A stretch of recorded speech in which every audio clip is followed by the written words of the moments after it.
വർഷങ്ങളായിട്ട് നമ്മുടെ നല്ലൊരു സുഹൃത്തും HRD ട്രെയിനറുമായിട്ടുള്ള ഹരീഷ് ബാബു സാർ എല്ലാവരും പരിചയമുണ്ട് അല്ലേ? കുറേ പേർക്ക് പരിചയമുണ്ടോ അല്ലേ? അദ്ദേഹം എഴുതിയ 2ാമത്തെ പുസ്തക പ്രകാശനമാണ് ആദ്യമായിട്ട് ഇവിടെ നടക്കുന്നത്. അതിനോടൊപ്പം ഞാൻ ഇവിടുത്തെ റോട്ടറി ക്ലബിൻ്റെ മെമ്പറും കൂടിയാണ്. അപ്പോൾ അതിൻ്റെ പുതിയ ഭാരവാഹികളായിട്ട് ഇന്നലെ തെരഞ്ഞെടുത്ത പ്രസിഡന്റ്, സെക്രട്ടറി, പിന്നെ ഗജാൻജി എല്ലാവരും ഇവിടെ വന്നിട്ടുണ്ട്. ഇതിൽ ഒരുപാട് ഒരുപാട് നല്ല നല്ല കാര്യങ്ങൾ ചെയ്തുകൊണ്ടിരിക്കുന്ന ഒരു സംഘടനയാണ് റോട്ടറി. അപ്പോൾ അവരെ പുതിയ ഭാരവാഹികൾ കൂടി നമ്മൾ സ്വീകരിക്കുന്നുണ്ട് യോഗത്തിൽ. പിന്നെ നമുക്കൊരു വിശിഷ്ടാതിഥികൾ 2 പേരുണ്ട്. ഇവര് ഒരുപാട് പാരമ്പര്യമൊക്കെയുള്ള പല കാര്യങ്ങളും പാരമ്പര്യമുള്ള ആളുകളാണ്, വ്യക്തികളുണ്ട്. പിന്നെ എൻ്റെ ഫ്രണ്ട് സോമേട്ടനവിടെ ഉണ്ട്. പിന്നെ കുറേ പേരുണ്ട് പറയാൻ. ഒരുപാട് പേര് വന്നിട്ടുണ്ട്. ഇപ്പൊ നമ്മള് മനസ്സാത്തയുടെ സുനിലൂടെ എത്തിയിട്ടുണ്ട്. എന്നെ ചാലക്കുടിയിലേക്ക് ആദ്യമായിട്ട് ഇവിടെ എത്തിച്ചിരുന്ന ആളാണ്. എനിക്ക് ക്ലിനിക്കൊക്കെ റെഡി ആയിട്ടുള്ള ആളാണ് സുനില്. വിശിഷ്ട പേരായിട്ട് ഇപ്പൊ കുഞ്ഞുമോൻ സാർ, അദ്ദേഹം അഡ്വക്കേറ്റാണ്, റോട്ടറി ക്ലബിന്റെ പ്രസിഡന്റാണ്. പിന്നെ സുനിലാൽ സാറ്, അദ്ദേഹം അഡ്വക്കേറ്റാണ്, റോട്ടറി ക്ലബിന്റെ ട്രസ്റ്ററാണ്. അദ്ദേഹം സെക്രട്ടറി ആണ്. അദ്ദേഹത്തിന് സ്വാഗതം ചെയ്തു.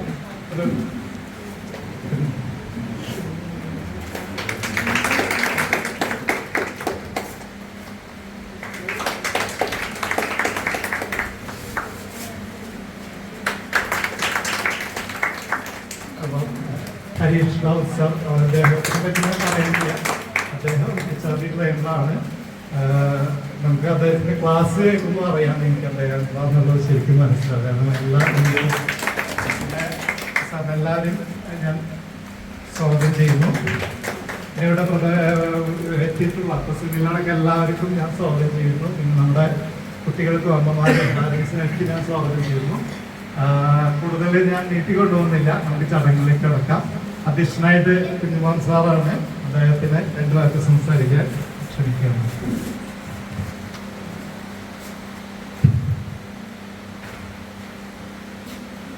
പ്രിയപ്പെട്ട സംഗീത ഡോക്ടർ, എൻ്റെ സഹപ്രവർത്തകരായിട്ടുള്ള ചാലക്കുടി ടൗൺ റോട്ടറി ക്ലബിൻ്റെ പുതിയ secretary rotarian Manfar Mansoor, Chalakudy town rotary ക്ലബിൽ തന്നെ ട്രഷറായിട്ടുള്ള സുനിലൻ കളരിക്കൽ,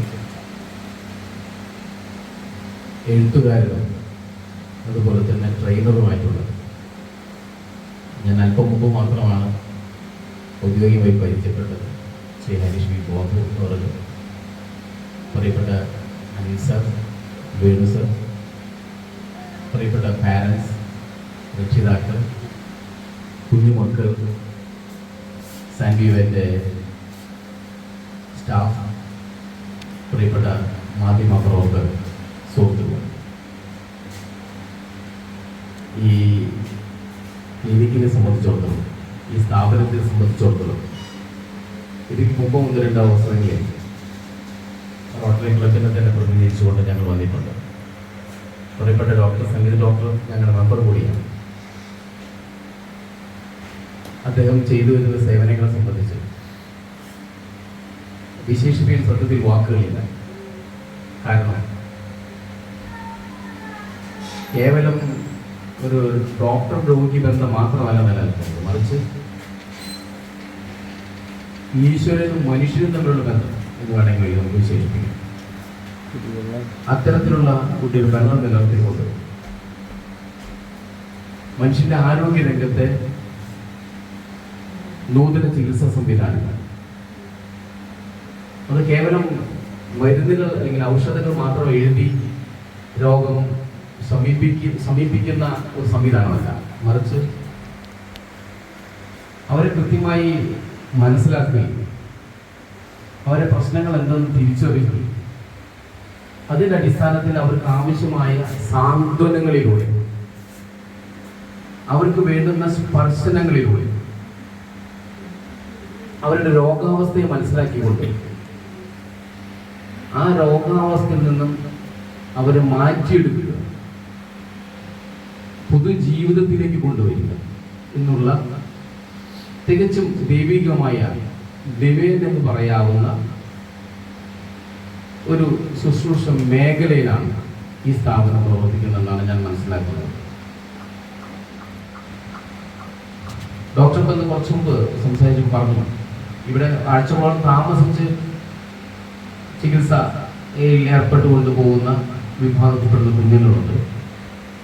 പക്ഷെ ഇപ്പോൾ ഒരു പ്രത്യേക സാഹചര്യത്തിൽ ദൂരപ്രദേശങ്ങളിൽ നിന്നുള്ള ആൾക്കാർ നമ്മൾ പറയുന്ന ചികിത്സയ്ക്കുമായി ബന്ധപ്പെട്ട് വരുന്നവർ ഇപ്പോൾ കുറവാണ്. ഇപ്പോൾ കേവലം ഒരു ദിവസം അല്ലെങ്കിൽ 2 ദിവസം അല്ലെങ്കിൽ 3 ദിവസം മാത്രം ചികിത്സയുമായി വന്ന് ബന്ധപ്പെട്ട് ഡോക്ടറെ കണ്ട് അതിൻ്റെ വിശേഷങ്ങൾ മനസ്സിലാക്കി തിരിച്ചു പോകുന്ന സ്ഥിതിയിൽ വന്നിട്ടുള്ള ആൾക്കാരുമുണ്ട്. എന്തായാലും ഇന്നിപ്പോൾ നിയമപരമായി തന്നെ അതിൻ്റെ സപ്പോർട്ട്,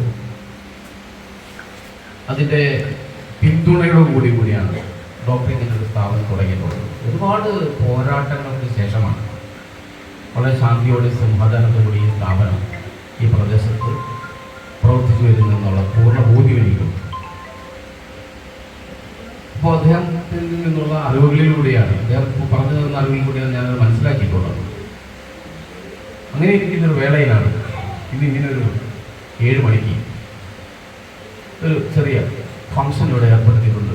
തീർച്ചയായിട്ടും റോട്ടറി ക്ലബിൻ്റെ ആൾക്കാർ വരണം എന്ന് എന്നോട് സൂചിപ്പിക്കുന്നത്. അതനുസരിച്ചാണ് ഞങ്ങളെ ക്ഷണിക്കും, അതനുസരിച്ചാണ് മറ്റു സുഹൃത്തുക്കളോട് എത്തിച്ചേർന്നിട്ടുള്ളത്. ഇതിൽ പ്രധാന ഒരു ചടങ്ങ് ഞാൻ മനസ്സിലാക്കുന്നത് ശ്രീ ഹരീഷ് ബി ബാബു എന്ന എഴുത്തുകാരനും ട്രെയിനറുമായിട്ടുള്ള സീസൺ ട്രെയിനർ എന്ന് നമുക്ക് വിശേഷിപ്പിക്കാം.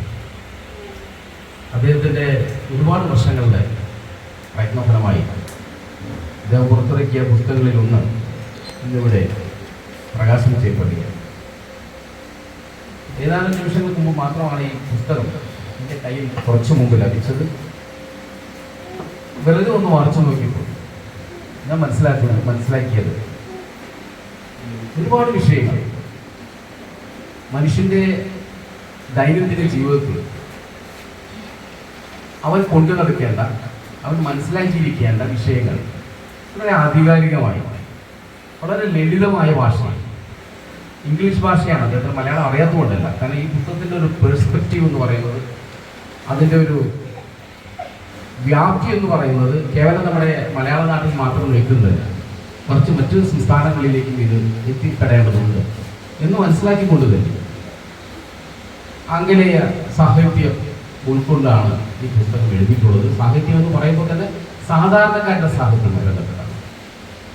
The literature of the common എന്ന് പറയാവുന്ന ആ ഭാഷയിൽ ഊന്നി നിന്നുകൊണ്ടാണ്. മറിച്ച് നോക്കിയപ്പോൾ എനിക്ക് മനസ്സിലായി ഇത് കേവലം ഒരു വിഷയം മാത്രമാണ്. മനുഷ്യൻ്റെ ജനനം തുടങ്ങി, ഇപ്പോൾ ക്രിസ്ത്യാനികളെ സംബന്ധിച്ചിടത്തോളം, ക്രിസ്തു മതത്തെ വിശ്വസിച്ചതിനെ സംബന്ധിച്ചിടത്തോളം ബാപ്റ്റിസം, മാമോദീസം ഉള്ള പ്രധാനപ്പെട്ട ഒരു ചടങ്ങ്.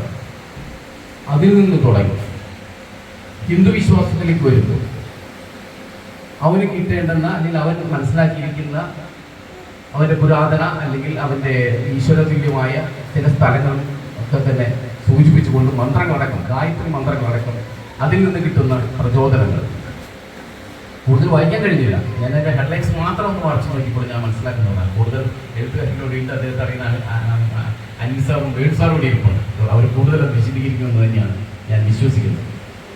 ഗായത്രി മന്ത്രത്തെക്കുറിച്ച്. അപ്പോൾ തന്നെ അപ്പുറത്ത് മറ്റൊരു പേജിൽ പറയുന്നത് വിദ്വേഷത്തെക്കുറിച്ച് പാടും. ഏങ്കർ മനുഷ്യനുണ്ടാകുന്ന ദേഷ്യത്തെക്കുറിച്ച് സൂചിപ്പിക്കുന്നു. അത് പറഞ്ഞ് തൊട്ട് അപ്പുറത്തെ പേജിൽ പറയുന്നത് ക്രിസ്ത്യാനോ റൊണാൾഡോയെ കുറിച്ച് സൂചിപ്പിക്കുന്നു. സ്പോർട്സ് രംഗത്ത് അധികായന്മാരും മെസ്സിയെ കുറിച്ച് സൂചിപ്പിക്കുന്നു. ഉണ്ടായത് ചിന്തയെന്നല്ലേ, നമുക്കൊരു മക്കളുണ്ടാവണമെന്ന് അച്ഛനൊക്കെ ചിന്തിച്ചോണ്ടല്ലേ നമ്മൾ ഉണ്ടായത് അല്ലേ? സോ അവർ എമർജൻസ് ഹാപ്പൻഡ് ത്രൂ ചിന്തയും വാക്കും ഒട്ടും ചെറുതല്ല. അതുണ്ടെങ്കിൽ ഈശ്വരൻ, പടച്ചവൻ, കർത്താവ് എന്ത് വേണേ വിളിക്കാം, ഒരു കൂടെ ഉണ്ടാവും. അതിനുവേണ്ടി നമ്മൾ ചെയ്യേണ്ടത് തീരുമാനിച്ചല്ലോ. എൻ്റെ പേര് സൗമ്യ എന്നാണ്. എല്ലാവർക്കും നമസ്കാരം. ചാലക്കുടിയിൽ നിന്ന് തന്നെയാണ് വരുന്നത്. സ്വദേശം പാലക്കാടാണ്. കല്യാണം കഴിഞ്ഞ് വന്നതാണ്. പാലക്കാട് അങ്ങനെ പറയും. ഓക്കെ. അപ്പോൾ എനിക്കൊരു മോനുണ്ട്, 5 വയസ്സാണ്. തുടക്കത്തിൽ എനിക്ക് മോൻ്റെ ബുദ്ധിമുട്ടുകളും കാര്യങ്ങളും എനിക്ക് മനസ്സിലാക്കാൻ പറ്റിയിട്ടുണ്ടായിട്ടില്ല. കാരണം മോൻ സാധാരണ സാറ് ആദ്യം കണ്ടതെന്ന് തന്നെ പറഞ്ഞു, മോനെന്താ പ്രശ്നം, മോനൊരു കുഴപ്പമില്ലല്ലോ എന്നുള്ളതാണ്. ആദ്യമായിട്ട് അങ്ങനെ ആശ്വാസമാക്കി കേട്ടപ്പോൾ സാറ് പറഞ്ഞത് ശരിയാണ്. വാക്കിൻ്റെ പവർ ഞാൻ ശരിക്കും ഫീൽ ചെയ്ത ഒരാളാണ്. കാരണം എല്ലാവരും എൻ്റെ അടുത്ത് പറഞ്ഞിട്ടുണ്ടായിരുന്നു, കുഞ്ഞിന് എന്തോ കുഴപ്പമുണ്ടെന്നാണ് ഞാൻ കേൾക്കുന്നത്. എന്ത് കുഴപ്പമാണെന്ന് ആരും എന്നെ ബോധ്യപ്പെടുത്താനോ അല്ലെങ്കിൽ എനിക്ക് മനസ്സിലാക്കി തരാനോ എന്താണ് കാര്യം എന്നുള്ളതിനെ കുറിച്ച് എനിക്ക് യാതൊരു ഐഡിയ ഉണ്ടായിരുന്നില്ല. അപ്പോൾ കുഴപ്പം നിൽക്കുമ്പോൾ എന്തോ ഭീകരമായിട്ടുള്ളൊരു കുഴപ്പമാണ് കുഞ്ഞിനെന്നുള്ളൊരു എൻ്റെ മനസ്സിലേക്ക്. അങ്ങനെ ഞാൻ ഡിപ്രഷനിലേക്കൊക്കെ പോയി. എനിക്ക് സൂയിസൈഡ് ടെൻഡൻസി ഒക്കെ തോന്നിയിട്ടുള്ള ഒരാളായിരുന്നു. സ്ലീപ്പിംഗ് പിൽസ് ഒക്കെ എടുത്തിട്ട് ഉറങ്ങേണ്ട ഒരു സാഹചര്യം എനിക്ക് വന്നിട്ടുണ്ടായിരുന്നു. പക്ഷേ അപ്പം ഒരു മോനേ ഉള്ളൂ, ഭർത്താവും ഒരു മോനാണ്. അപ്പോൾ ആദ്യമായിട്ട് ഉണ്ടായൊരു പേര് കുഞ്ഞായതുകൊണ്ട് തന്നെ അച്ഛനും അമ്മയൊക്കെ കുഞ്ഞിനെ എന്താ പറയുക ആവശ്യത്തിൽ കൂടുതൽ ഓമനിക്കുക എന്നുള്ളൊരു ഇതുണ്ടല്ലോ. അപ്പം എനിക്ക് അറിയണില്ല ഇത് എന്തുകൊണ്ടാണ് കുഞ്ഞിനിങ്ങനെ ഈ ഒരു പ്രശ്നം ഉണ്ടായത് എന്നുള്ളത്. അപ്പോൾ ഞങ്ങൾ ഈ പറഞ്ഞ പോലെ പലതരത്തിലുള്ള തെറാപ്പി കാര്യങ്ങൾ അങ്ങനെ ഓടി നടക്കലായിരുന്നു മുഴുവനായിട്ട്. അവസാനം സാറിന്റെ മുമ്പിലാണ് ഒരു ദിവസം എത്തിപ്പെട്ടത്. അതും ഇതുപോലൊരു തെറാപ്പി സാറാണ് എന്നെ ഇവിടത്തേക്ക് എത്തിച്ചത്. എല്ലാവരും പറഞ്ഞു വരുന്ന ദൈവസന്നിധിയാണ്. ശരിക്കും ഞാൻ അങ്ങനെ ദൈവസന്നിധിയിൽ എത്തിയതായിട്ട് തന്നെയാണ് ആദ്യത്തെ അറിവിൽ തന്നെ എനിക്ക് ഫീൽ ചെയ്തത്. അപ്പോൾ ഒരുപാട് സന്തോഷമുണ്ട് സാറിനോട് ഞാൻ അതിന് കടപ്പെട്ടിരിക്കുന്നു. അപ്പോൾ ഒരുപാട് പേരുടെ അനുഭവങ്ങളും കാര്യങ്ങളൊക്കെ ഇവിടെ വന്ന് കണ്ട് മനസ്സിലായി. അപ്പം എനിക്ക് മനസ്സിലായി കുഴപ്പമൊന്നും പറഞ്ഞുകൊണ്ടിരുന്ന നോക്കാണ് കുഴപ്പം. എൻ്റെ മോനൊരു കുഴപ്പമില്ല ഇവിടെ ഇപ്പോൾ എനിക്ക് പേടിയായിരുന്നു. ഞാൻ എവിടെ പോയാലും കൃത്യമായിട്ട് മോന് ഭക്ഷണം കൊടുക്കേണ്ട സമയത്ത് വീട്ടിൽ തിരിച്ചെത്തുക. കാരണം മോൻ വേറെ ഒരാളുമായിട്ട് പൊരുത്തപ്പെടില്ല എന്നൊരു തോന്നൽ എനിക്ക് ആദ്യം മുതലേ ഇവരൊക്കെ എന്നെ പറഞ്ഞടിച്ചേൽപ്പിക്കുകയായിരുന്നു. പക്ഷേ ഞാനിപ്പോൾ എന്താണെന്ന് വെച്ചാൽ ഞാനിപ്പോൾ അമ്മയുടെ അടുത്താണ് മുന്നിലാക്കിയിട്ട് വന്നിരിക്കുന്നത്. അമ്മ പറഞ്ഞു മോനെ കൊണ്ടുപോകണമെങ്കിൽ കൊണ്ടുപോകും, കണ്ടിട്ട് ഇനി വിഷമാണ്ടോ. ഞാൻ പറഞ്ഞു മോൻ പൊരുത്തപ്പെടണം. ഞാൻ ഇല്ലാത്തൊരു സാഹചര്യത്തിലും അന്ന് ഈ ലോകത്ത് നിന്ന് ജീവിച്ച് കാണിക്കാനുള്ള ഒരു തൻ്റെടം കാര്യം ഉണ്ടാവണം. നമ്മൾ മനുഷ്യന്മാരുടെ കാര്യം നമുക്ക് എപ്പോഴും പറയാൻ പറ്റില്ല. അപ്പോൾ ഞാൻ പറഞ്ഞു മോൻ അങ്ങനെ എന്നിൽ നിന്നും വിട്ടു നിന്നു സമൂഹത്തിലെ എല്ലാ ആളുകളായിട്ട് ഇടപഴകട്ടെ. അതിനുള്ള ധൈര്യം ഇതും നമ്മൾ തന്നെ അവസരങ്ങൾ ഉണ്ടാക്കി കൊടുക്കേണ്ടത്. അപ്പോൾ ഇപ്പം മോനെ ഞാൻ തെറാപ്പികളും മറ്റു കാര്യങ്ങളും ഒക്കെ ഞാൻ നിർത്തി. കാരണം അവന് ഫിസിക്കലി മെൻ്റലി യാതൊരു കുഴപ്പമില്ലാന്ന് ഞാൻ ഉറച്ച് വിശ്വസിക്കാൻ തുടങ്ങി. അതിൻ്റെ ഭാഗമായിട്ട് എനിക്ക് പറഞ്ഞ പോലെ പലയിടത്തും നിന്നും പല അമ്മമാരിൽ നിന്നും ഒരുപാട് അനുഭവങ്ങളും കാര്യങ്ങളൊക്കെ ഇതുപോലെ പലയിടത്തും പോയി കണ്ടും പരിചയപ്പെട്ടും എല്ലാവരും പറഞ്ഞും കേട്ട് പറഞ്ഞു. സാറ് പറഞ്ഞ വായനയുടെ എക്സാമ്പിളൊക്കെ എക്സാക്റ്റ് ആണ്. കാരണം ഞാൻ ആദ്യം മൊബൈൽ അത്യാവശ്യം നല്ല രീതിയിൽ ഉപയോഗിക്കുന്ന ഒരാളായിരുന്നു ജോലിയുടെ ഭാഗമായിട്ട്. പക്ഷേ എൻ്റെ വീട്ടിൽ ഇപ്പോൾ ഏകദേശം ഒരു 110-ഇടയ്ക്ക് പുസ്തകങ്ങൾ ഞാൻ വാങ്ങിച്ചു വെച്ചിട്ടുണ്ട്. മോന് മാത്രമായിട്ട് ഞാൻ ഒരുപാട് പേരുകളിൽ നിന്നും ഒരുപാട് ചിത്രങ്ങൾ അവനെ അട്രാക്ട് ചെയ്യാൻ വേണ്ടിയിട്ട് ഞാൻ നിർബന്ധിക്കാറേ ഉണ്ടായില്ല. എൻ്റെ വീട്ടിൽ വരുന്ന എല്ലാവരും ചോദിക്കായിരുന്നു മോൻ എങ്ങനെ പുസ്തകങ്ങളോട് ഇത്രയും താല്പര്യം വന്നിട്ടുണ്ട്. വായിക്കില്ല, പക്ഷെ എല്ലാ ചിത്രങ്ങളും ഇത് നോക്കും ഒരുപാട് പ്രാവശ്യം പോയിന്റ് ഔട്ട്. ഈ ഫിംഗർ അവൻ യൂസ് ചെയ്യാൻ തുടങ്ങിയ പുസ്തകങ്ങൾ കിട്ടിയതിന് ശേഷം. അപ്പോൾ ഞാൻ നിർബന്ധിക്കില്ല, ഞാൻ മൊബൈലെടുത്ത് മാറ്റി വെച്ച് ഞാൻ ടച്ച് സ്ക്രീൻ മൊബൈലൊക്കെ ഉപേക്ഷിച്ച് വീട്ടിൽ TV വേണ്ടാന്ന് നിർബന്ധം പറഞ്ഞു. ഫോൺ ഉപേക്ഷിച്ചു, പുസ്തകങ്ങൾ വാങ്ങിച്ച് ഞാനിരുന്ന് വായിക്കാൻ തുടങ്ങി വൈകുന്നേരങ്ങളിൽ.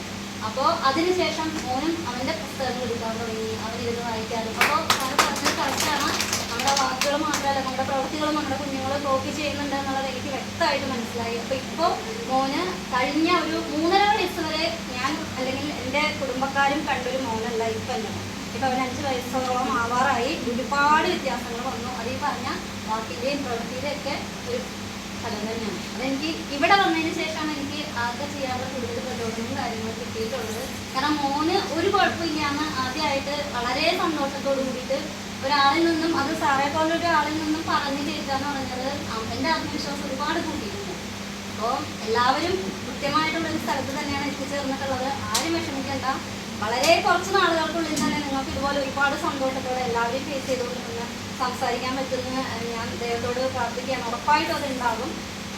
സാറ് വളരെ നല്ലൊരു ക്ലാസ്സാണ് തന്നത്. കുറച്ച് ദിവസമായിട്ട് ഞാനും ഈ പറഞ്ഞ പോലെ കുറച്ച് വിഷമങ്ങളിലൂടെയൊക്കെ കടന്നു പോയിക്കൊണ്ടിരിക്കുന്ന ഒരാളായിരുന്നു. ചിരിക്കാൻ മറന്നുപോയ ദിവസങ്ങളായിരുന്നു കഴിഞ്ഞൊരു 3-4 ദിവസങ്ങൾ. പക്ഷേ മനസ്സ് കുറഞ്ഞ് വളരെ നല്ല രീതിയിൽ ചിരിച്ചു. സാറ് പറയാനുള്ള കാര്യങ്ങളൊക്കെ വളരെ എന്താ പറയുക വളരെ ഫണ്ണി ആയിട്ടുള്ളൊരു രീതിയിൽ, നല്ല രീതിയിൽ. കാരണം ഇപ്പോഴത്തെ ഒരു തമാശ കാര്യങ്ങളിലൊക്കെ ഒരു ദ്വയാർത്ഥ പ്രയോഗങ്ങളുള്ള ഒരു ഡബിൾ മീനിങ് കോമഡീസാണ് നമ്മൾ സ്ക്രീന് തുറന്നാലോ അല്ലെങ്കിൽ വേറെ പല ആളുകളിൽ നിന്നൊക്കെ ഇങ്ങനെ കേൾക്കാൻ പറ്റുന്നത്. പക്ഷെ സാറ് ഒരു തമാശ പോലും ആ ഒരു രീതിയിലുള്ള ഒരു വേറൊരു ചൊവ്വയുള്ള ഒരു തമാശ പോലും പറഞ്ഞില്ല.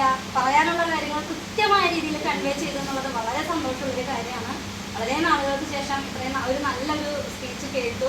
ഒരു ഈ പറഞ്ഞ പോലെ ഒരു കൗൺസിലിംഗ് ആവശ്യമുണ്ട് എന്ന് എനിക്ക് തോന്നിക്കൊണ്ടിരുന്ന ഒരു ദിവസങ്ങളായിരുന്നു. പക്ഷേ ഇന്ന് എനിക്ക് തോന്നണം അതിൻ്റെ ആവശ്യമില്ല. അത് നല്ല രീതിയിൽ മനസ്സ് തുറന്ന് തിരിച്ചു. ഒരുപാട് സ്ട്രെസ് കുറഞ്ഞു. സ്ട്രെസ്സിൻ്റെ കാര്യം പറഞ്ഞാൽ വളരെ ശരിയാണ്. ഞാൻ സ്ട്രെസ്സോടെ നിൽക്കുന്ന സമയത്ത് പറഞ്ഞാൽ സങ്കടമല്ല, ദേഷ്യമാണ് പ്രകടിപ്പിച്ചുകൊണ്ടിരുന്നത്. ഞാനും മോനും ഒറ്റയ്ക്കാണ് താമസിക്കുന്നത് ഇപ്പോൾ.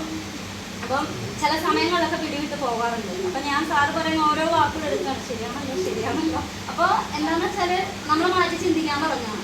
ആ ശരികൾ നമ്മൾ പകർത്തിയെടുക്കുക, അതിനുവേണ്ടി പ്രവർത്തിക്കുക. നമ്മുടെ മക്കൾക്ക് വേണ്ടി നമ്മൾ മുന്നിട്ട് ഇറങ്ങിക്കഴിഞ്ഞാൽ ഉറപ്പായിട്ടും വ്യത്യാസങ്ങൾ വരും. എന്താണെന്ന് വെച്ചാൽ നമ്മൾ കൂടുതൽ അതിന് വേണ്ടിയിട്ട് പ്രവർത്തിക്കണം, ചിന്തിക്കണം. എപ്പോഴും അവരുടെ കാര്യങ്ങൾ കൂടെ നമ്മൾ സെൽഫ് കെയർ കൂടി ചെയ്യണം. അതുകൂടി ഞാൻ ഓർമ്മിപ്പിക്കുകയാണ്. എപ്പോഴും കുഞ്ഞുങ്ങളുടെ കാര്യങ്ങൾ മാത്രം ശ്രദ്ധിച്ചുകൊണ്ട് നിൽക്കുമ്പോൾ നമ്മളെന്നുള്ള വ്യക്തിയെ നമ്മൾ മറന്നു പോകണം. എനിക്ക് വായന ഒരുപാട് ഇഷ്ടമായിരുന്നു. നല്ല രീതിയിൽ ഭക്ഷണം കഴിക്കാനൊക്കെ ഇഷ്ടമുള്ള ഒരാളായിരുന്നു. പക്ഷേ മോൻ്റെ കാര്യങ്ങളും വിഷമങ്ങളും കേട്ടതിന് ശേഷം ഞാൻ ഇതിൽ നിന്നും പതുക്കെ എഴുതാനൊക്കെ അത്യാവശ്യം ആഗ്രഹമുള്ള കോളേജിലും സ്കൂളിലൊക്കെ പഠിക്കുന്ന സമയത്ത് എഴുത്തും വായനയും നല്ല രീതിയിൽ മുന്നോട്ട് കൊണ്ടുപോയിരുന്ന ഒരാളായിരുന്നു.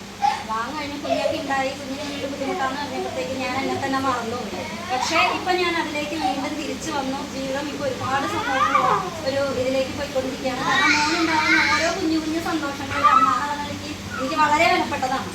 അപ്പോൾ എൻ്റെ ചുറ്റുമുള്ള ആളുകളും കുടുംബക്കാരും എൻ്റെ ഹസ്ബൻഡും ഒക്കെ ഒരുപാട് സപ്പോർട്ട് ചെയ്യുന്നുണ്ട്. സാറിൻ്റെ അടുത്ത് വന്നതിന് ശേഷം എനിക്ക് മോനും കാര്യമായിട്ടുള്ള വ്യത്യാസമുണ്ട്. ഞാൻ എപ്പോഴും മോൻ്റെ വീഡിയോസ് എടുത്തിട്ട് സാറിന് അപ്ഡേറ്റ് ചെയ്ത് കൊടുക്കാറുണ്ട്. സാറ് ഇത്ര തിരക്കുണ്ടെങ്കിലും അതിന് കൃത്യമായിട്ട് റെസ്പോണ്ട് ചെയ്യും. എന്തെങ്കിലും സജഷൻ ഉണ്ടെങ്കിലും പറയുകയൊക്കെ ചെയ്യാറുണ്ട്. അപ്പോൾ എല്ലാവരും സന്തോഷത്തോടെ തന്നെ മുന്നോട്ട് പോവുക. നമ്മുടെ മക്കളുടെ കാര്യത്തിൽ സാറ് പറഞ്ഞതുപോലെ ദൈവം അനുഗ്രഹിച്ച് നമ്മളെ കയ്യിൽ തന്നേക്കണമെന്ന് വിശ്വസിച്ച് നമുക്ക് അതിനുള്ള കഴിവുണ്ട്, അവരെ ഹാൻഡിൽ ചെയ്യാനുള്ള കഴിവുണ്ടെന്ന് ഉറപ്പുള്ളതുകൊണ്ടാണ് നമ്മുടെ കൈകളിൽ തന്നെ കൃത്യമായിട്ട് അവരെ എത്തിച്ചു തന്നിരിക്കുന്നത്. അപ്പോൾ എല്ലാവരും ആ അനുഗ്രഹത്തിൽ ഒരുപാട് സന്തോഷിക്കുക, മുന്നോട്ട് കൊണ്ടുപോകുക, ആത്മവിശ്വാസമുണ്ട്. കാരണം എല്ലാ ചർച്ചകൾക്കും പുസ്തകത്തെ കുറിച്ച് പറഞ്ഞു. ഇംഗ്ലീഷ് ഭാഷയിൽ എൻ്റെ പ്രാവീണ്യം കുറച്ച് കുറവാണ്. എന്നിരുന്നാൽ പോലും ഞാൻ ഈ പുസ്തകം സാറ് പറഞ്ഞു സാറിന്റെ ആ ഒരു ധൈര്യം കൂടി തന്നു കഴിഞ്ഞപ്പോൾ ഞാൻ ഉറപ്പായിട്ടും പുസ്തകം വാങ്ങിക്കും, വായിക്കും. നിങ്ങളും അതുപോലെ വാങ്ങിക്കണം എന്ന് ഞാൻ കഴിഞ്ഞ ദിവസം സാറെ കണ്ടപ്പോൾ തന്നെ ഞാൻ സെർച്ച് ചെയ്ത് നോക്കി. അപ്ഡേറ്റ് ചെയ്യപ്പെട്ടിട്ടില്ലാന്ന് തോന്നുന്നു. അതല്ലെങ്കിൽ ഞാൻ സാറിനെ കോൺടാക്ട് ചെയ്തോളാം.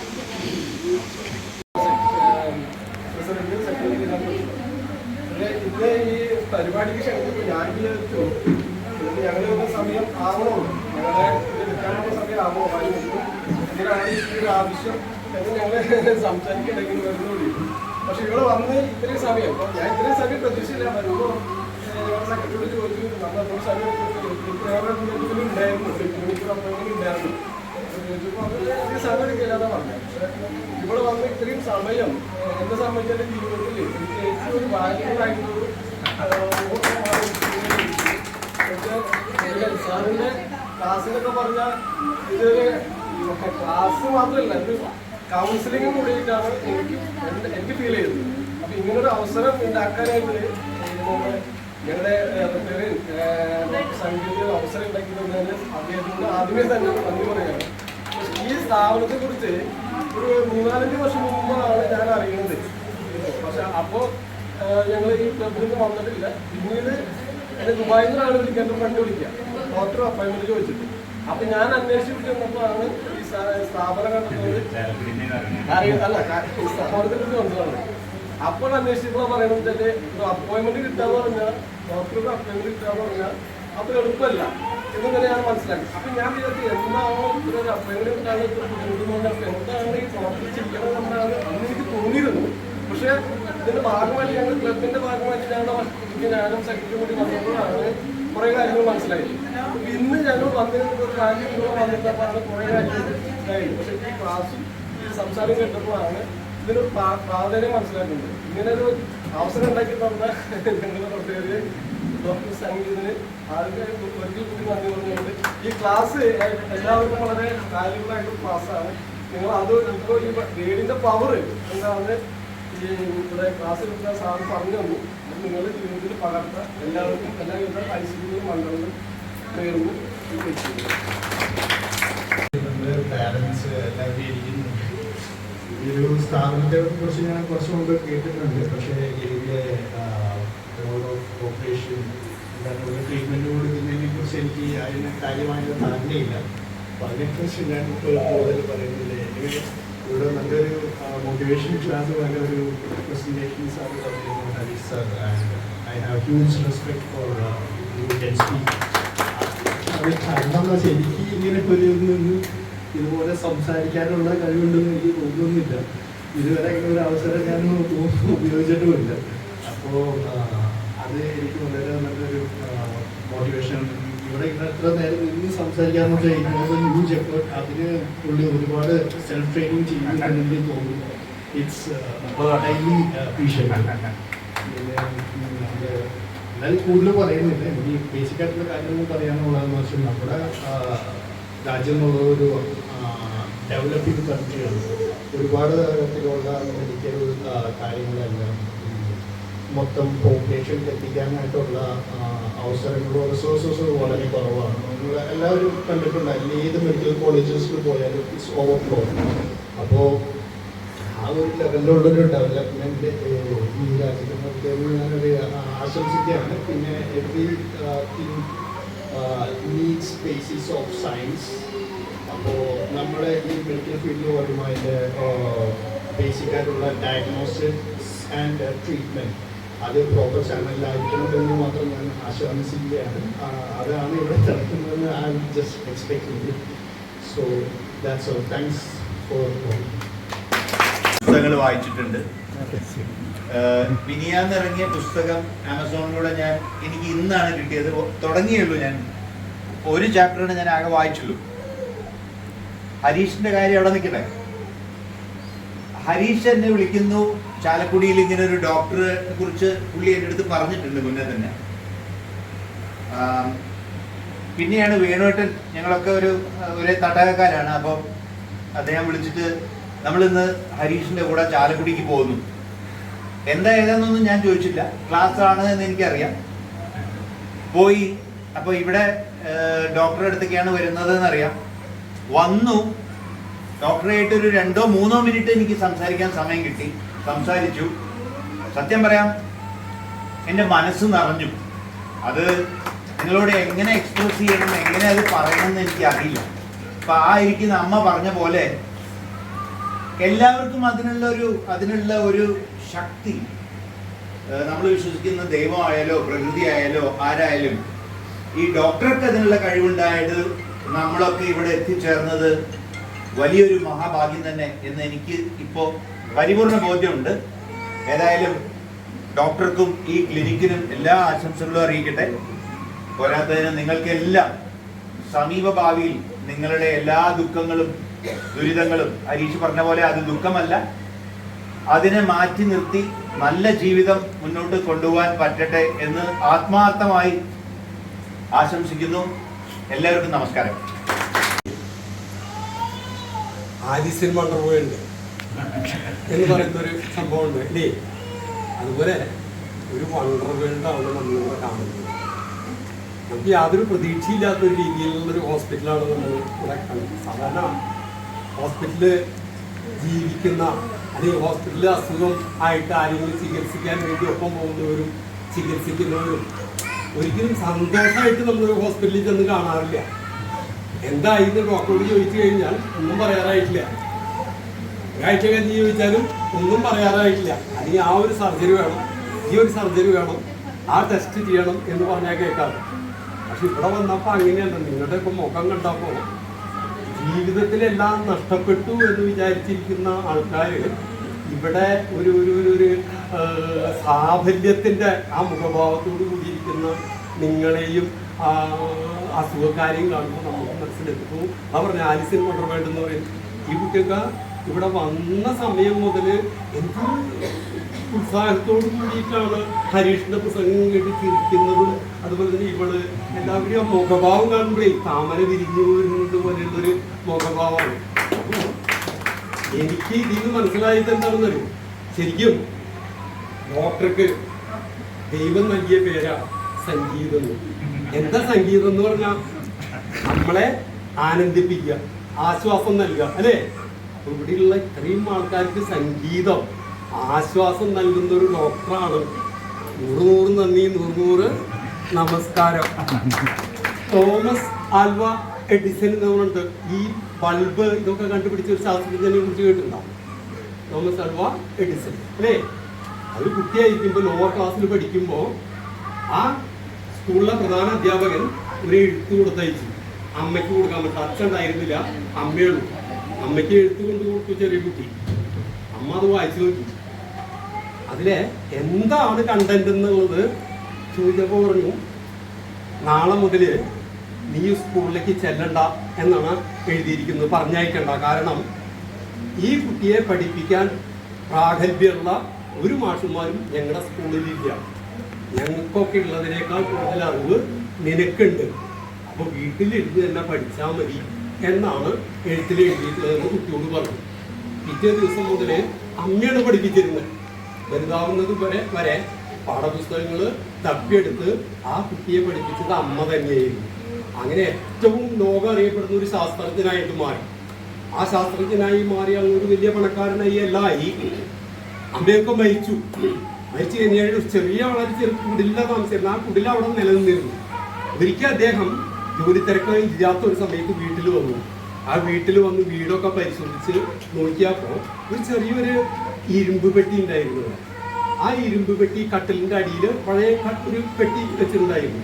അപ്പോൾ അവൻ അതെടുത്ത് അത് തുറന്നു നോക്കിയപ്പോൾ അന്ന് സ്കൂളിൽ നിന്ന് കൊടുത്തയച്ച ലെറ്റർ അതിൽ ഇരിക്കുന്നുണ്ടായിരുന്നു.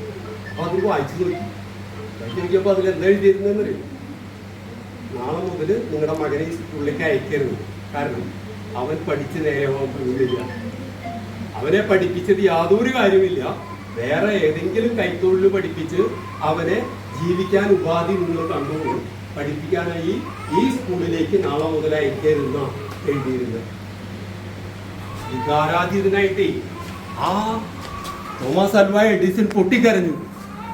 തൻ്റെ അമ്മ തനിക്ക് തന്ന മോട്ടിവേഷൻ ഇതാണ് സംഭവമെന്ന് ആ അമ്മ അന്ന് വെളിപ്പെടുത്തിയിരുന്നെങ്കിലോ ഒരിക്കലും ബൾബ് അല്ലെങ്കിൽ ഇലക്ട്രിസിറ്റി കണ്ടുപിടിക്കുന്ന ഒരു ശാസ്ത്രജ്ഞനെ നമുക്ക് കിട്ടുമായിരുന്നില്ല. അപ്പോൾ വാക്കുകൾക്കുള്ള വില, ഹരീഷ് പറഞ്ഞത് അത് തന്നെയാണ്. വാക്കുകൾക്കുള്ള ആ വില, ആ വാക്കുകളുടെ വില, ആ അമ്മയുടെ ആ ഉചിതമായിട്ടുള്ള മറുപടി, ആ സന്ദർഭത്തിനനുസരിച്ചുള്ള പെരുമാറ്റമാണ് ആ കുട്ടിയെ ലോകം മുഴുവൻ ആരാധിക്കുന്ന, ഇന്നും ആരാധിക്കുന്ന ഒരു ശാസ്ത്രജ്ഞനായിരുന്നു. നമ്മുടെ വാക്കുകൾക്ക് വളരെ വിലയുണ്ടെന്ന് പറയുന്നത് വളരെ സത്യമാണ്. അതുപോലെ തന്നെ ഹരീഷിനെ കുറിച്ച് ഞങ്ങൾ വളരെ സുഹൃത്തുക്കളാണ്, വളരെ കാലമായിട്ട് അടുത്ത് പെരുമാറുന്നവരാണ്. പക്ഷെ ഇംഗ്ലീഷൊന്നും ഇദ്ദേഹത്തിന് അറിയുമായിരുന്നില്ല. അത്ര വലിയ സായിപ്പൊന്നും അല്ലായിരുന്നു. ഇംഗ്ലീഷ് പുസ്തകം എഴുതിയെന്നുള്ളത് സത്യത്തിൽ ഞാൻ പോലും അത്ഭുതപ്പെട്ടു. എന്നോട് പറഞ്ഞു ഇതൊരു സാഹസം ചെയ്യുന്നുണ്ട് വേണ്ടിയിട്ടാണ് കുറച്ച് നാൾ മുമ്പ് പറഞ്ഞു. അതെഴുതി ഇന്നാണ് പുസ്തകം കിട്ടിയത്. മറിച്ച് നോക്കിയപ്പോൾ അത്ഭുതപ്പെട്ട് നിൽക്കാൻ ഞാൻ ആലിസ് കൊണ്ട് ആകെ അത്ഭുതം കൊണ്ട് നിറഞ്ഞൊരു ദിവസമാണ്. അത്ഭുതപ്പെട്ടു. ഞാൻ ചോദിച്ചത് എങ്ങനെ നടന്നത് കാര്യത്തിൽ എനിക്ക് പറഞ്ഞത് എനിക്കറിയില്ല. ഞാനിത് എഴുതാതിരിക്കുമ്പോ എന്തോ ഒരു തള്ളലാണ് എൻ്റെ മനസ്സിൽ. ആ മനസ്സിന്റെ തള്ളല് എൻ്റെ കൈകളിലൂടെ, ലിപികളിലൂടെ, പേനയിലൂടെ അക്ഷരങ്ങളായിട്ട് പിറന്നു. അതെന്താണ് എന്താ എഴുതിയെന്ന് അറിയില്ല എന്ന് പറയുന്നത്. ഇത് അദ്ദേഹത്തിന്റെ എന്താ പറയുക ഒരു കഴിവ്. അത് ആ കഴിവ് തൻ്റെ ആ പ്രവർത്തികൾ കൊണ്ട് നേടിയെടുക്കുന്ന കഴിവാണ്. ഒരുപാട് ആൾക്കാർക്ക് ആശ്വാസം നൽകുമ്പോൾ, ഒരുപാട് ആൾക്കാർക്ക് ജീവിതം നൽകുമ്പോൾ, ഒരുപാട് ആൾക്കാർക്ക് കര കാണിക്കാനുള്ള വാക്കുകൾ നൽകുമ്പോൾ, ആ വാക്കുകളുടെ കനം, ആ വാക്കുകള് നമ്മൾ പണ്ട് കാളിദാസനെ കുറിച്ച് പറഞ്ഞിട്ടുണ്ട് അല്ലേ? കാളിദാസൻ മണ്ടന്മാരായിരുന്നു. ഇരിക്കണ മരം ആ കമ്പ് വെട്ടിമുറിക്കാൻ വന്നുള്ള ദേവിയുടെ അനുഗ്രഹം കൊടുത്തു. പിന്നെ കാളിദാസന്റെ എവിടേക്കാ ചെന്നേ? ഞാൻ പറഞ്ഞു കാളിദാസന് കിട്ടിയ വരം കിട്ടിയിട്ടുണ്ട് രേഷ് ബാബു, അങ്ങക്ക് കിട്ടിയിട്ടുണ്ട്. ദൈവം അങ്ങേ അനുഗ്രഹിക്കട്ടെ, ഒരുപാട് ആൾക്കാർക്ക് ഉപകാരം ഉണ്ടാവട്ടെ. ഇതിനു മുമ്പ് സൗന്ദര്യലഹരി എന്ന് പറയുന്ന ഒരു വളരെ ഡീപ്പായിട്ടുള്ള ഒരു പുസ്തകം എഴുതി. അത് അറിയാവുന്ന ഒരാള് മോഹൻലാലിന്റെ അടുത്തേക്ക് കൊണ്ടുപോയി ആ പുസ്തകം മോഹൻലാലിന് കൊടുത്തു. ഇപ്പൊ ഇടയ്ക്കിടയ്ക്ക് മോഹൻലാൽ വിളിക്കും ആ പുസ്തകം വായിച്ചു കഴിഞ്ഞിട്ട് ഹരീഷിനെ കോണ്ടാക്ട് ചെയ്യും. അപ്പൊ അതുപോലെ എനിക്കൊക്കെ വളരെ അഭിമാനം. ഇപ്പോ ഇവിടെ വരാൻ കഴിഞ്ഞതും ഇവിടെ വെച്ച് ഇങ്ങനെ ഈ വാക്കുകൾ കേട്ടാൻ കഴിഞ്ഞപ്പോ ഞങ്ങളുടെ ആ സുഹൃത്ത് ബന്ധത്തിൽ ഒരു അഭിമാനം കൂടി ആയിട്ട് മാറി. നിങ്ങൾക്കൊക്കെ നിങ്ങളുടെ മുഖത്തൊക്കെ കാണുന്ന സന്തോഷം വലിയൊരു സന്തോഷമാണ്. അങ്ങനെ നിങ്ങൾക്കൊക്കെ ഏറ്റവും സംഗീതം പോലെ ആനന്ദം തരാൻ പറ്റാവുന്ന ഡോക്ടറുണ്ട്. എല്ലാവർക്കും ഭാവിയിൽ വളരെ വലിയ മഹത്തരങ്ങളായിട്ടുള്ള കാര്യങ്ങൾ ചെയ്യാൻ കഴിയുമെന്ന ഉത്തമ ബോധ്യം നമ്മുടെ മനസ്സിൽ വെച്ചുകൊണ്ട് കുട്ടികളൊക്കെ അതിന് ഞങ്ങൾക്ക് കഴിയും എന്നുള്ള ആവേശത്തോടു കൂടി ഉണ്ടാവാൻ ദൈവം സഹായിച്ചിട്ട് എല്ലാവരുടെയും അസുഖമല്ല പരിപൂർണമായിട്ട് അവര് ഇനിയും ഉയർന്നു വരാനായിട്ട് ദൈവം സഹായിക്കട്ടെ എന്ന് പറയുന്നു. ഡോക്ടറോടും ബാക്കി എല്ലാവരോടും പ്രത്യേകം റോട്ടറി ക്ലബിന്റെ ഭാരവാഹികളോട് വാക്സിനിലായിട്ട് കണ്ടതാണ്. അവർക്ക് വളരെ നല്ലൊരു ഈവനിങ് ആണ് ഇന്ന് ഉണ്ടായത്. അതിനുള്ള സന്തോഷം എല്ലാവരോടും പ്രകടിപ്പിക്കുന്നു. എല്ലാവർക്കും നന്ദി, നമസ്കാരം. കുട്ടി കരയുമ്പോ നമുക്കൊരു സങ്കടം ഉണ്ടെങ്കിലും ആ കുട്ടി വരുമ്പോ യാതൊരു ഒച്ചയൊന്നുമില്ലാത്തൊരു കുട്ടിയായിരുന്നു. SCN 80 എന്നുള്ളത് ലോകത്തൊരു അപൂർവ രോഗം. 500 പേർക്കൊക്കെ ഉള്ളൂ അല്ലേ? അത്രയൊക്കെ ഉള്ളൂ അത്. ആ കുട്ടി മരിക്കുന്ന ഒരു അവസ്ഥയിൽ ഹോസ്പിറ്റലുകാരൊക്കെ വിട്ടുന്ന കുട്ടിയാണ്. എന്നിട്ടോ ഇങ്ങനെ മെഡിക്കലായിക്കൊണ്ടിരിക്കുന്നു. എന്തായാലും അമ്മ ഷെയർ ചെയ്യുന്നു. എൻ്റെ മോനെ പിന്നെ 5-ാം മാസം തൊട്ട് ഇങ്ങനെ ഫിക്സിൻ്റെ അസുഖം വന്നതാണ്. നമ്മൾ പോവാത്ത ഹോസ്പിറ്റലില്ല. എല്ലാ ഹോസ്പിറ്റലിൽ പോയി എല്ലാ ടെസ്റ്റുകളും ചെയ്ത് സ്ഥലം തലശ്ശേരി കണ്ണൂർ.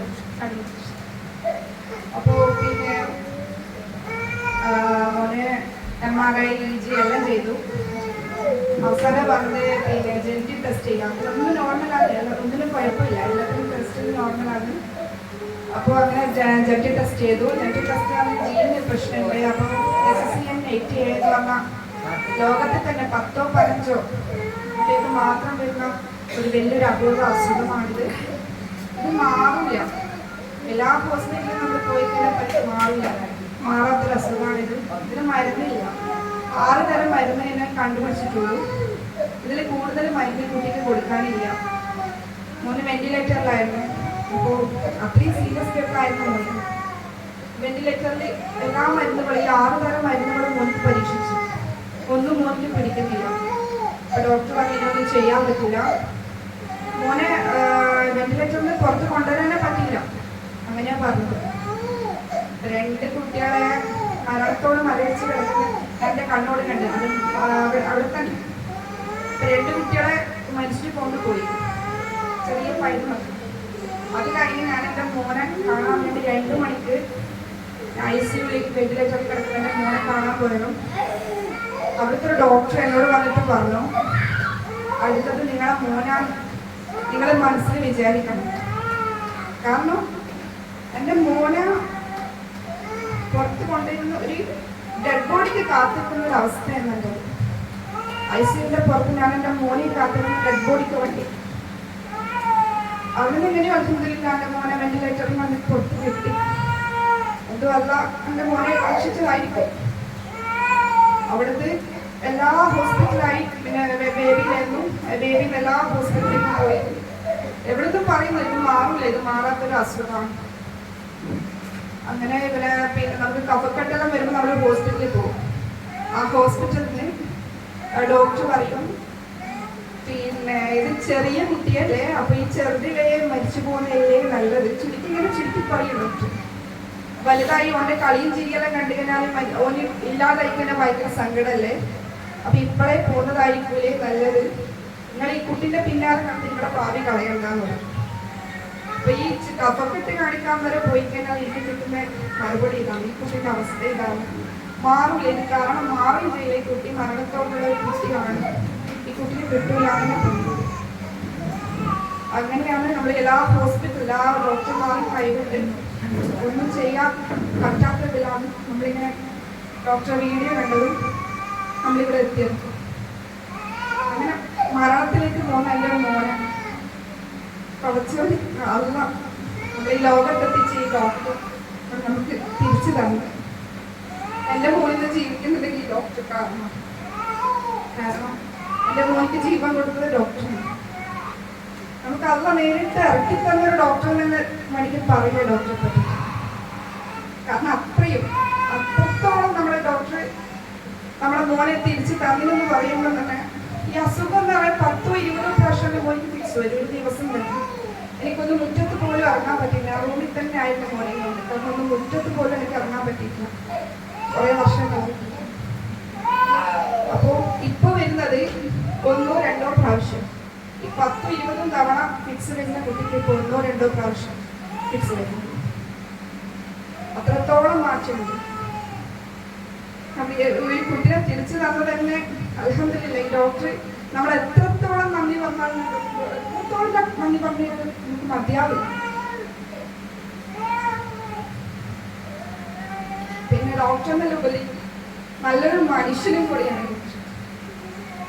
കാരണം എത്ര നമുക്ക് ഡോക്ടറെ പറ്റി പറഞ്ഞു കഴിഞ്ഞാലും മതിയാവത്തെ കാര്യം.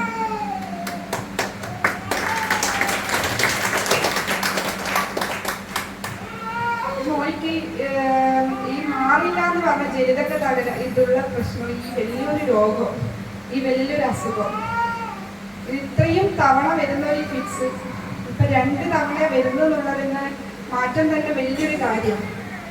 കാരണം ആ മോനെ കാണുമ്പോൾ ഈ കുട്ടിക്ക് അറിയലില്ല. ഈ കാലിൽ നിന്ന് ബ്ലഡ് വരുമ്പം പോലെ അതും നോക്കി ഇങ്ങനെ അനങ്ങാണ്ട് നിൽക്കാന്നല്ലാണ്ട് കരയില്ല.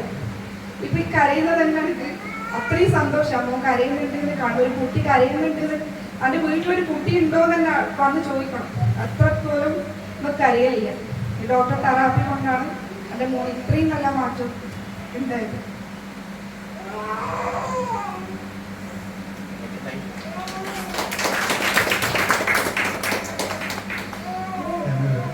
ഇതിന്റെ കാര്യത്തില് ഒരു കുറച്ച് വിഷമമുള്ള കാര്യങ്ങളൊക്കെ ഉണ്ട്. അതൊന്നല്ല, കുട്ടിയുടെ അവർക്ക് സാമ്പത്തികമായിട്ട് വളരെയധികം അവരുടെ ചികിത്സാ ചെലവൊക്കെ ആയിട്ട് ആകെ ബുദ്ധിമുട്ടിക്കൊണ്ടിരിക്കുന്ന ഒരവസ്ഥ. ഇവര് പലപ്പോഴും ഇവിടുന്ന് പോയാൽ പിന്നെ ഇങ്ങോട്ട് ട്രീറ്റ്മെന്റിന് വരാൻ ബുദ്ധിമുട്ടൊക്കെ ആയിരുന്നു. അപ്പൊ ഞാൻ ഇവര് വരാതെ യൂറിനാണ്ടല്ലേ ഒരു 8 ഡോക്ടേഴ്സിനെ അടുത്ത് യൂറിൻ പോകാണ്ട് പോയിരുന്നു. അപ്പൊ ഞാൻ പറഞ്ഞു എങ്ങനെയെങ്കിലും വരുമെന്ന് പറഞ്ഞു. പിന്നെ അവര് പിന്നീട് മനസ്സിലായത് അവർക്ക് സാമ്പത്തിക ബുദ്ധിമുട്ടുണ്ട്. ആ പല കുട്ടി മരിക്കുന്ന കണ്ടീഷൻ ഇതിനെ കൂടെ നോക്കുന്നുള്ള ചിന്തയിൽ പല ഇതുണ്ട്. ഞാൻ പറഞ്ഞു കുട്ടി ഇത്രയും നല്ല കുട്ടീനെ നല്ല മോനാക്കി മാറ്റാം, എന്തായാലും ഇവിടെ നിന്ന് നടത്തിയേ ഞാൻ വിടുന്നുള്ളൂ. അപ്പൊ ഇവിടെ തന്നെ താമസിക്കാനുള്ള സൗകര്യം എല്ലാം ഞാൻ തന്നെ ചെയ്തുകൊണ്ടിരിക്കുകയാണ്. പിന്നെ നമുക്ക് ആരെങ്കിലും കുട്ടിക്ക് വേണ്ട ഒരു സഹായം അവര് എന്നോട് പറഞ്ഞു ആരെങ്കിലും ഒന്ന് കാണിച്ചു തരുമെന്നൊക്കെ ചോദിച്ചു. ഞാൻ പറഞ്ഞു ഇപ്പൊ തൽക്കാലം നിങ്ങൾ ആരുടെ അടുത്തും പോകണ്ട, ഇപ്പൊ വേണ്ടത് ഞാൻ ചെയ്തു തരാം.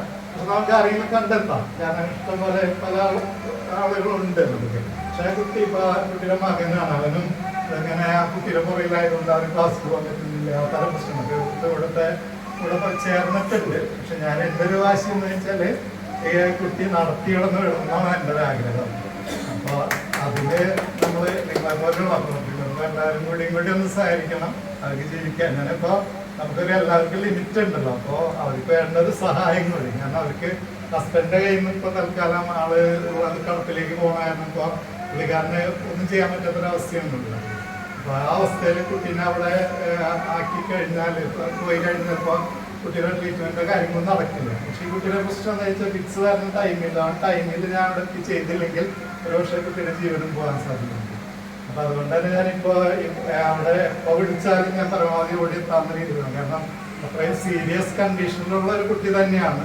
അതിന് ഇത്ര മാറ്റം ഉണ്ടെങ്കിലും നമുക്ക് ഫുള്ളായിട്ട് മാറി എന്ന് പറയാൻ പറ്റുന്നില്ല. ആ കണ്ടീഷൻ മാറി എന്ന് നമുക്ക് പറയാൻ പറ്റുന്നില്ല. പക്ഷെ ഒരു ചാലഞ്ചാണ്. ചാലഞ്ച് എന്ന് പറഞ്ഞ നേരത്തെ നമ്മുടെ അദ്ദേഹം പറഞ്ഞോളാം, ഇതിന്റെ സയന്റിഫിക് വശമാണ് എല്ലാവരും ചോദിക്കുന്നത്. നമ്മളെ ട്രീറ്റ്മെന്റിന്റെ എന്താണ് സയന്റിഫിക് വശം എന്നാണ് എല്ലാവർക്കും ഡൗട്ട്. അപ്പൊ ഞാൻ ചോദിക്കുന്നതെന്ന് വെച്ചാല് ഇത്രമാത്രം കുട്ടികൾ ഇപ്പൊ ഇവിടെ ഇരിക്കുന്ന കുട്ടികളിൽ തെറാപ്പിക്ക് വന്നിട്ട് എല്ലാവരും കൈവിട്ടിട്ടുള്ള കുട്ടികളാണ്. ഇവിടെ വന്നിട്ട് മാറ്റില്ലാത്ത ആരെങ്കിലും ഉണ്ടോ?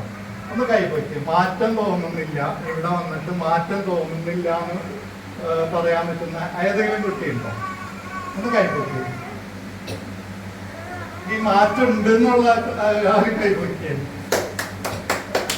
അപ്പൊ ഞാൻ ചോദിക്കുന്നത് വെച്ചാല് ഇത്രമാത്രം കുട്ടികൾക്ക് മാറ്റം ഉണ്ടെങ്കിൽ ആ മാറ്റം സയൻസ് എന്തെങ്കിലും ഇല്ലാണ്ട് മാറും.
പാലക്കാടാണ്.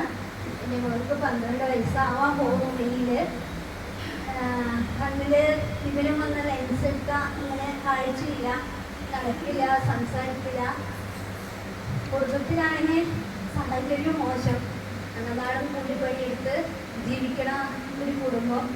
കുട്ടിനെയും കൊണ്ട് 10 വർഷത്തോളം ഒരുപാട് കഷ്ടപ്പെട്ടു.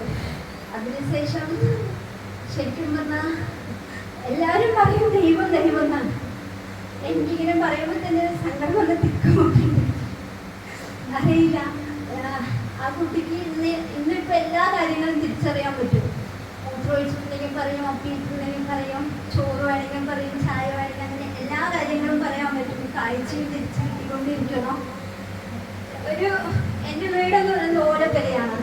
മഴ പെയ്ത് പറഞ്ഞാൽ വെള്ളം മൊത്തം വീട്ടിനുള്ളിലായിരിക്കും വരിക. പാത്രങ്ങളൊക്കെ നിരത്തി വെച്ചിട്ട് ബാക്കി ഇവളുടെ മേലെ കൊണ്ടുവന്ന് കവറ്, തലേൻ്റെ ഇവിടെ കവറ് കൊണ്ടുവന്ന് വെക്കും, വെള്ളം വേണ്ടാന്ന് പറഞ്ഞിട്ട്. അങ്ങനെയാണ് ജീവിതം. അങ്ങനെയും ജീവിതം ഉണ്ടോ എന്ന് ചോദിക്കും നിങ്ങൾ. ഞങ്ങൾ അങ്ങനെ ഒരു 10 വർഷത്തോളം അങ്ങനെ ജീവിച്ചു കഴിഞ്ഞാൽ ഒരു സമാധാനത്തോടു കൂടി 2 പെൺകുട്ടികളെ വെച്ച് ഒരു ദിവസം ഇങ്ങനെ സമാധാനത്തോടു കൂടി ഞാൻ ഉറങ്ങിയിട്ടുണ്ടെങ്കിൽ അത് സാറ് വന്നിട്ടാണ്. ഞാൻ ഒരു പ്രാവശ്യം അപ്പോയിൻമെൻ്റ് എടുത്ത് വന്നിട്ടുള്ളൂ സാറിട്ട്. അപ്പോൾ സാറ് ആദ്യം എന്നോട് പറഞ്ഞ വാക്ക് അയാൾ പറഞ്ഞ പോലെ തന്നെയാണ്, സൗമ്യ പറഞ്ഞ പോലെ തന്നെ പറഞ്ഞത്. ഈ കുട്ടിക്ക് എന്താ പ്രശ്നം? ഒരു പ്രശ്നമില്ല, അവിടെ മിടുക്കിയാണ്, അവിടെ ഓടി നടക്കും, അവിടെ സാധാരണ കുട്ടിയെ പോലെ വരും. അന്ന് ഞാൻ ജീവിതത്തിൽ 10 വർഷം കരഞ്ഞു തീർത്തത് ഒരു സെക്കൻഡ് കൊണ്ട് ഞാൻ മറന്നു. എന്ന് ചോദിച്ചാൽ എൻ്റെ കുട്ടി നേരെ ആവുമല്ലോ, നടക്കും, ഓടും, എല്ലാം ചെയ്യും. ഒരു അമ്മയായ നമുക്ക് മക്കളെ ആയിരിക്കും സ്വപ്നം അല്ലേ? ആ മക്കൾ നല്ലപോലെ പോകണം, അവര് നമ്മളെ നോക്കണമില്ലയോ, അത് നമുക്ക് വിഷയമല്ല. പക്ഷെ അവര് നന്നായിരിക്കണത് കാണുകയും കേൾക്കുകയും ചെയ്യുമ്പോഴായിരിക്കും നമുക്ക് ഒരുപാട് സന്തോഷം. പക്ഷേ എൻ്റെ അമ്മയും അച്ഛനും അങ്ങനെ ചെയ്തിട്ടില്ല. എൻ്റെ മകൾ ഇങ്ങനെയാണെന്ന് പറഞ്ഞപ്പോൾ ഭർത്താവിൻ്റെ വീട്ടുകാരാണെങ്കിലും ശരി, എൻ്റെ വീട്ടുകാരാണെങ്കിലും ശരി, ഇനി ഇവരെ നോക്കിക്കൊണ്ടിരുന്ന ഈ കുട്ടിനെ പിന്നാലെ പോകേണ്ടി വരും പറഞ്ഞിട്ട് അങ്ങനെ ഒറ്റപ്പെട്ട ഒരു ജീവിതമായിരുന്നു. പക്ഷെ ഇപ്പം എല്ലാവരും വിളിച്ച് കേൾക്കാറുണ്ട്. ഇപ്പം ഇവിടെ കുറച്ച് ഓക്കെ ആയി. ഞങ്ങളൊരു ചാനൽ തുടങ്ങി, യൂട്യൂബ് ചാനൽ തുടങ്ങി, പാപ്പി ബ്ലോഗ്സ് എന്നാണ്. അതിന് കണ്ട് ഈ കുട്ടിയെ ഒരു ഓലപ്പരയിൽ ഇരുന്ന് ഷോറ് വീശി കളിക്കും. അവിടെ മെയിൻ വിനോദം ഷോറ് വീശി കളിക്കലാണ്. അത് എത്ര നേരം വേണമെങ്കിലും വീശി കളിക്കും. അപ്പോൾ നമ്മുടെ സാറ് ആ വീഡിയോ കാണാനിടയായി. അങ്ങനെ കണ്ടിട്ട് എന്നെ വിളിച്ചിട്ട് ഇങ്ങനെ ട്രീറ്റ്മെൻറ്റ് കുട്ടിക്ക് കൊടുക്കണം. അപ്പോൾ ഞാൻ പറഞ്ഞത്, സാറേ എനിക്ക് വന്നിട്ടൊന്നും ചെയ്യാൻ പറ്റില്ല, നാളെ ചോറ് വയ്ക്കാൻ എന്താ കറി വയ്ക്കാൻ എന്തായാലും ഞാൻ നടക്കും. ആ സമയത്ത് ഞാനിങ്ങനെ അതൊന്നും പേടിക്കണ്ട, നിങ്ങളുടെ കയ്യിൽ എന്താ എടുത്തു കൊണ്ടുവരാൻ പറ്റും അത് മാത്രം കൊണ്ടുവന്നാൽ മതി, ഞാനുണ്ട് വന്നോളെ. അന്ന് മുതൽ ഇപ്പോൾ വന്നിട്ട് ഈ വിഷു വന്നാൽ ഞങ്ങളിവിടെ വന്നാൽ 2 വർഷമായി. ആ 2 വർഷത്തിനിടയിൽ വീട്ടിൻ്റെ വാടക ആയിക്കോട്ടെ, ട്രീറ്റ്മെൻറ്റ് ആയിക്കോട്ടെ, അതിനുവേണ്ടി സാറിൻ്റെ ഇനി 10 രൂപ 10 പൈസ പോലും ചോദിച്ചിട്ടുമില്ല, ഞാൻ കൊടുത്തിട്ടുമില്ല. എനിക്ക് ചെലവിനില്ലെങ്കിൽ പോലും സാർ അറിഞ്ഞിട്ട് ട്രീറ്റ്മെൻറ്റ് ചെയ്യാൻ വീട്ടിലാണ് വരിക. ഇവിടെ ഇത്രയും ദൂരം വരുന്നത് ബുദ്ധിമുട്ടായതുകൊണ്ട് സാർ വീട്ടിൽ വന്ന് ചെയ്തു തരും. അപ്പോൾ നമ്മളുടെ കാണുമ്പോൾ അറിയും, അപ്പം ഇത് വെച്ചോട്ടാവുന്നില്ല, അപ്പോൾ സാറ് വരണ്ടാന്ന് പറഞ്ഞാൽ അവിടെ വെച്ചിട്ട് പോകും. അങ്ങനെ ഈ 2 വർഷവും ഞങ്ങളുടെയും ദൈവം തന്നെയാണ് സാർ എൻ്റെ മകൾക്ക് നല്ലൊരു ജീവിതം കൊടുത്തു, സംസാരിക്കാൻ തുടങ്ങി. അതേപോലെ തന്നെ എല്ലാ കാര്യങ്ങൾക്കും ഒരുപാട് സന്തോഷമുണ്ട്. ആ സാറിന് ആരോഗ്യവും ആയുസ്സും ദൈവം ഇനിയും കൊടുക്കട്ടെ എന്ന് ആത്മാർത്ഥമായി ഞാൻ പ്രാർത്ഥിക്കണം. എനിക്കിപ്പോൾ അതിനെ കൊടുക്കാനോ പറയാനോ. അതുകൊണ്ട്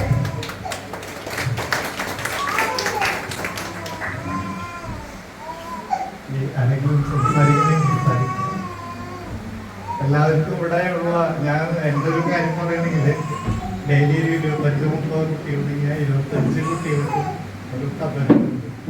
ആ കഥകൾ നമ്മൾ കേൾക്കുമ്പോൾ തന്നെ നമുക്ക് ഇത് ഓരോ കഥകൾ അത്രയും എന്താ പറയുക, നമുക്ക് നമ്മുടെ ഉള്ളിലേക്ക് എടുത്ത് അവർക്ക് സന്തോഷം കിട്ടും. പക്ഷെ എനിക്ക് മിക്കവാറും എല്ലാ ദിവസവും രാത്രി 1 മണി 2 മണിക്കൊക്കെ കഴിഞ്ഞ് പോവാം. അവർക്കില്ലാത്ത ഒരു പ്രശ്നങ്ങൾ എല്ലാ ഹെൽത്ത് ഇഷ്യൂസൊക്കെ ഇങ്ങനെ ആയിക്കൊണ്ടിരിക്കുന്നുണ്ട്. പക്ഷെ എന്നാലും മാനസികമായിട്ട് പറയുന്നത് ഏറ്റവും സന്തോഷമാണ് തോന്നുന്നത്. കാരണം ഒത്തിരി പേര് നമ്മൾ നാളെ അല്ലെങ്കിൽ തന്നെ ഒത്തിരി കുട്ടികളുടെ ജീവിതത്തിലേക്ക് വന്നിട്ടുണ്ട്. അതൊരു സന്തോഷമാണ്. ഞാൻ ഒരിക്കലും ആവില്ല എന്ന് പറഞ്ഞ കുട്ടികൾ. ഒരു കാര്യം കൂടി പറയട്ടെ. ആദ്യം സംസാരിക്കാൻ പേടിയായിരുന്നു. ഇതാണ് എൻ്റെ മകള്. ഇവിടെ വരുന്ന സമയത്ത് ഇങ്ങനെ തലപൊക്കി പിടിക്കില്ല, ഇങ്ങനെ എനിക്ക് എടുത്തു നിൽക്കാൻ പറ്റില്ല. വയറൊക്കെ ചാടിയിട്ട് ഈ കാലൊക്കെ ഭയങ്കരമായിട്ട് മെലിഞ്ഞതാണ്. കൈയും കാലൊക്കെ നന്നായി മെലിഞ്ഞ് ഈ നെഞ്ച് വന്നിട്ട് കുഞ്ഞി വയറ് നല്ലപോലെ ചാടിയിട്ടുണ്ടായിരുന്നു. ഞങ്ങൾ കളിയാക്കും, സാറിനും പാപ്പിനും അത്രയും ഉണ്ടായിരുന്നു. പക്ഷെ അതിന് സാർ ഓരോ ദിവസങ്ങളും ചെയ്ത് ചെയ്ത് ചെയ്ത് ഇപ്പോ ഇങ്ങനെ ആയിട്ടുണ്ട്. ചെയറിലിരുന്ന കാല് താഴെ വെച്ചിരിക്കാൻ തുടങ്ങിയിട്ടുണ്ട്. അതെ, കളിയാക്കും ഞങ്ങള്. വേറൊന്നല്ല, ഒരു വ്യായാമമൊന്നും ചെയ്യാൻ പറ്റുന്നില്ല. അതാണ് ഇങ്ങനല്ലായിരുന്നു എടുക്കാനായിട്ട് പോരാ, അതൊന്നില്ലേ. പക്ഷെ അങ്ങനെ പറയുമ്പോൾ അവർക്ക് സന്തോഷം കൂടുതലാണ്. സാറുമായിട്ട് സാറിന് ആരെങ്കിലും മോശമായിട്ട് പറഞ്ഞിട്ടുണ്ടെങ്കിൽ അപ്പോൾ പ്രതികരിക്കുക. അമ്മയാണെങ്കിലും ശരി, ചേച്ചിയാണെങ്കിലും ശരി. ആരെന്താ പറയുന്നത്? സാറിന്റെ കാറ് ശരിയല്ല പറഞ്ഞു, എനിക്ക് തരില്ലടി പറഞ്ഞു. സാറിന്റെ ഷർട്ട് തരില്ല പറഞ്ഞു, എനിക്ക് എന്ത് വേണം ചോദിച്ചു.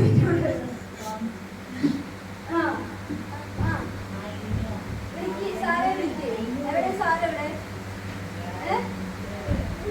ഒരു ഷേക്കൻഡ് കൊടുക്കുക ബാബി സാറിന്. വലത് കൈ കൊണ്ട് ഷേക്കൻഡ് കൊടുക്കും.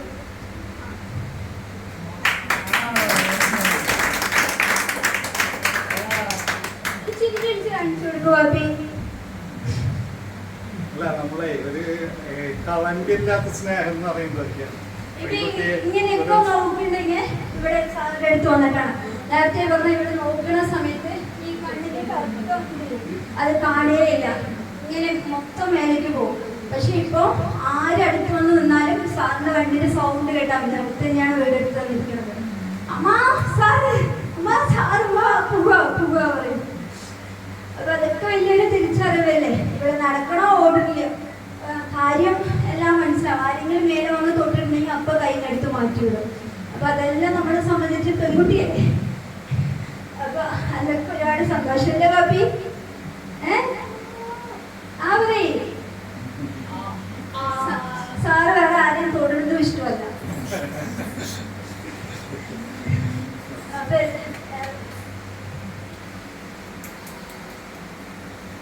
അപ്പോൾ നമുക്ക് ക്ലോസ് ചെയ്യാം കേട്ടോ. എല്ലാവരും അപ്പോൾ ഇന്ന് ആദ്യമായിട്ട് ഞാൻ നമ്മുടെ അധ്യക്ഷനായിട്ട് വന്ന് നന്ദി പറയുന്ന മുമ്പായിട്ട് ഹരീഷ് സാറിനെ എത്ര അഭിനന്ദിച്ചത്. Thank you for your great കാര്യം മോട്ടിവേഷൻ്റെ പേര് ഞാനും കുറച്ച് നാളൊക്കെ പഠന കാലഘട്ടത്തിൽ പരിസരത്തൊക്കെ പോയി.